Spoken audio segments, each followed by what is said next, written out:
All right, let's get on to some drama here, man, because I told Kristen she had to watch this show. And if you haven't seen it yet, we're going to tell you the results of it. It will not affect the way you watch this show if you haven't seen it yet, though. But I do feel like you do have to give a spoiler alert because we're going to tell you something major because they don't tell you this off the bat. You find this out later in the documentary, so you don't know this going in. It's a whodunit, but it's when you figure out who did it is when you are absolutely floored. I remember this being a huge story, though, at the time, it was. right? Yeah, it was. I missed it. So, like, when the original story came out in the news, because this woman went viral for what she did, justfully so. But I'm just going to go ahead because I know people are going to get upset. What's the point of, talking about a documentary? So, if you don't want to know, spoiler alert, but we are going to disclose who was behind the cyberbullying. I knew who was behind the cyberbullying before I started watching it. And while I was watching, I was like, do I remember this right? Because they do such a good job of disguising exactly what happened. But the name of the show is Unknown Number, the High School Catfish. And it started years and years and years ago with a high school girl and her boyfriend that had been dating 2 years. And all of a sudden, both of them start getting really nasty text messages. I mean, like 50, 60 a day. Graphic, gross, and nasty and gross, telling them to break up. This one person that was texting was saying, hey, your boyfriend's going to be with me. You're disgusting. I mean, the worst things you could say to, and they were coming in for 24 straight hours. Yeah, and explicit. And we're talking about 14-year-old kids that are receiving these messages, and they were grossly explicit. The superintendent said these were messages that made a 50-plus-year-old man blush. That's how intense they were. And they said in the very beginning of the documentary, they flash on the screen, every single one of these text messages is real. Wow. So every text message they show was a legitimate text message because the FBI had to get involved. And so they have documentation, thousands of pages of text messages. It rocked the entire community. Like the suspects in school that everybody thought for sure, oh, you're it. You're the person that's sending those text messages. It was a mess. Ruined their life. And it just created so much drama through the entire school. The kids ended up breaking up with each other. They had been dating each other for 2 years, and he's getting all these nasty messages. She's getting all these nasty messages. They're probably 17, 16. No, they were younger than that. No, man. This all started when they were 14, and it went on for 2 years. Okay, 14. Not even. So they're like, you know what? It's just not worth it. We're going to break up. They had the stress of both the families. It was an absolute mess. Some of these messages, like Kristen was talking about, he will be with me while your lonely, ugly ass is alone. And then it got way worse. Kill yourself now, B. Yeah. She was 13 at the time. Are you kidding? Yeah. So that's when it went from the really gross stuff to the personal attacks and the amount of times that they were threatening. If you don't do it, we will. Bang bang. It was it was terrifying. His life would be better if you were dead. This is to a 13-year-old girl, and again, these are coming in all hours of the night. 50, 60 text messages sometimes during the day. Well, to make a very long story short, it was her own mom. What? Dude. It was her mom? It was her mom. That was the one. Well, you know how Bert says there's always somebody's got to be the best and somebody's got to be the worst. I'm going to put her up there as the worst mom ever. So when I'm watching this, right, and I'm floored, and I knew going in who had done it, but even when oh my God, the police footage of them coming to the home and confronting the mom because she had used these apps to hide her phone number.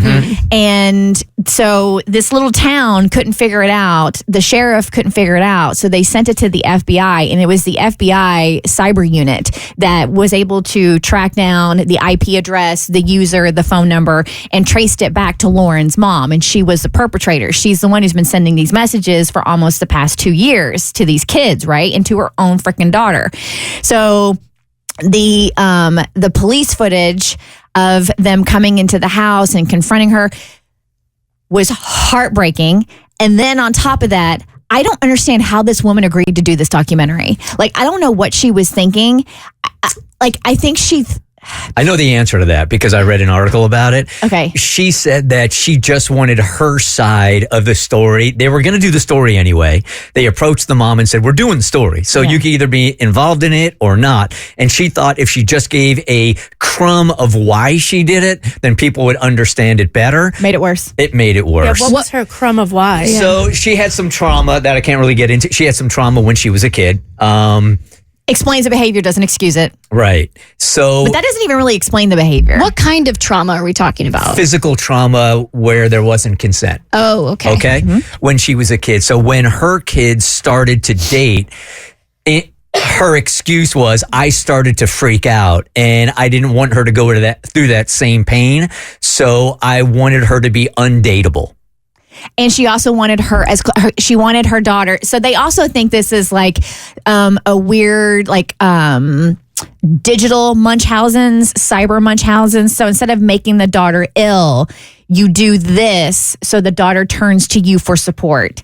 So she was doing this and sending these messages to her daughter, but in return, she was getting all this attention from her daughter, and her daughter was like, she and her daughter had an incredibly close relationship. So the daughter would come to her going through with all these text messages. So she was leaning on her mom, and so she felt like that strengthened their bond by creating this turmoil. Now, keep in mind, she's still really messed up. She's living this double life also, because when the FBI break in there, her husband is there or arrives on the scene and starts asking questions also. And he finds out at the time she hasn't worked in years. She's been saying that she's had these jobs. She's gotten fired from everything. So she's living this double life. Oh my God. And then when she was talking, so there was two instances, right? Well, there's a lot of instances. One, the daughter still loves her mom and wants a relationship with her. And what? Yeah. It's this is the heartbreaking part, at the very end, where I'm just so sad and mad at the end. And before you even go on with that, this is what mom said, okay? Oh, it's infuriating. She said, realistically, a lot of us have probably broken the law at some point or another and not gotten caught, she said. I'm sure people drove drunk, haven't been caught. But she just happened to get caught. Yeah, she just happened to get caught. But we've all done things. She's trying to say that other parents are texting death threats to their kids, but, she's the only one that got caught. That's insanity. She's not necessarily saying that. She's just saying that, she broke the law, but other people break the law also. Yeah, it was justification of her actions and her behavior. And she really did,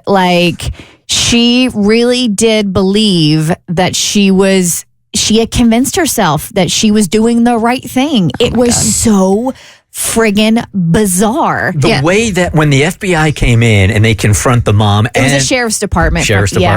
They come on in and her daughter is there and dad arrives also. He was livid. So as the sheriff's department is telling the daughter and the husband exactly who now is behind this, mom is hugging her daughter, comforting her daughter, the same daughter that she's been stalking now for years and years and years, right? Stalking for 20 months, but you could tell the daughter wasn't fully comprehending what was so you're saying my mom did this, but did my mom do this? And even after finding it out, she was allowed to talk to her mom while her mom was in prison, because she got sentenced for stalking minors, and because it was her and Owen, her ex-boyfriend. How long did she get sentenced for? Life, I hope, without parole? 19 months. Yeah.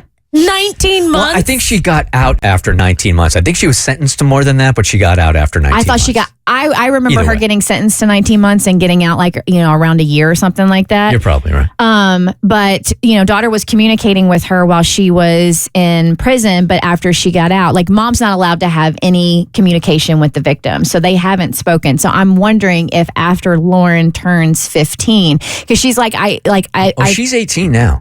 Is she? Yeah, she's 18 now. Okay, so she's not allowed to have communication with her mom, but she wants a relationship with her. She feels like a piece of her is missing because they were so close, because that's what the mom had created by sending these messages, and her daughter was turning to her to be consoled. The amount of therapy it is going to take for that little girl, now I guess 17 or 18 years old, to ever be able to trust anybody again for the rest of her life is going to be a lifelong challenge. The messages, and then listening to the mother's reasoning, it was just mind-boggling. It's infuriating. I couldn't even sleep when the whole thing was over because it was so unjust. It's terrible, but great. Yeah, when she's like, but other people do bad things. Right. Jaywalking is not the same thing as telling your daughter to kill yourself. Right. It's so dumb. It's so I think that was the moment I was like, why did you agree to do this? Like, this was just, if you thought you were going to come out looking better, I hate to break it to you, but you just made yourself look like a million times worse. Her whole life is one big question mark. It's called Unknown Number, the High School Catfish. And even though we gave you all the details, I promise you it will not take away from you watching it. It's maddening. The Bert Show.